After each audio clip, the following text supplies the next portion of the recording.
And are recording on screen? I know. And action.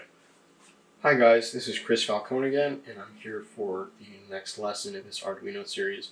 This one is covering the keypad here, and like I stated in the PowerPoint, this is a matrix keypad. Instead of having the normal 16 connections plus 1 for the ground, this one only has 8, and it's a lot simpler and more efficient than the other kinds of keypad.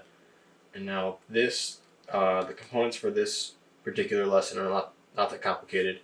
I've already got the Arduino preloaded with the program, so once I plug it in, it's going to start working.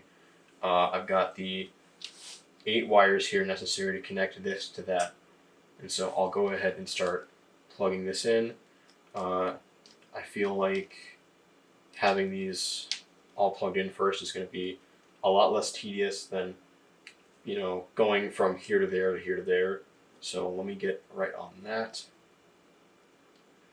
It's a very interesting component. A lot of really practical uses. You could make some sort of locking mechanism that only opens up when you type in a particular code. I mean, like a lot of these components, it's really up to your imagination how you want to use them, and it's up to you as well.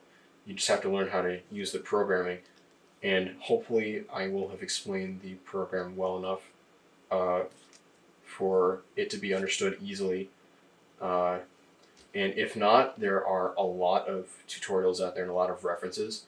And overall, it is not too difficult to get into this. So now that I have all the wires hooked up like this, I'm going to start putting them into the connection ports.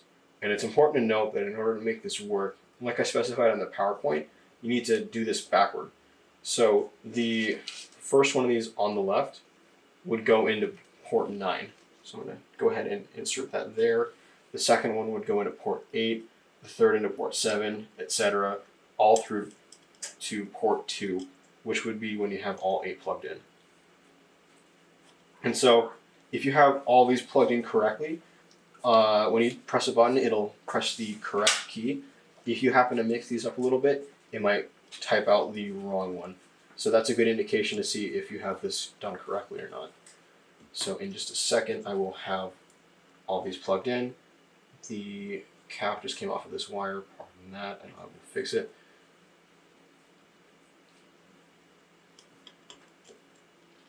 I'm trying to be delicate so as not to cause anything to break. And that is the last one to plug in. As you can see, it's pretty, what's the word? I'm sorry, I'm forgetting a word here. It's pretty neat looking. There's no like cross wires or anything. It's just kind of straight from here to there. So I can take this and I'll have a view of my screen up. And right now I'm pressing the 1 button. And that shows up 2, 3, 4, 5, 6, 7, 8, 9, star, 0, pound, D, A, B, C. So they all work as specified. You can type these out in any way you want, like if you wanted to do the area code, which I'm coincidentally forgetting at the moment for some reason. So 14127. Thank you, narrator from over my shoulder. Very helpful, that narrator. As you can see, it's typed out on screen. Very useful, very cool tool to use in your kit, and certainly has a lot of applications. I'm sure if you wanted to, there's a way to get the numbers to display horizontally instead of vertically. I'm sure there's a way to do other things with this as well, and that is something that you could definitely play around with in the future. But this is all I have for this lesson, and thank you for tuning in.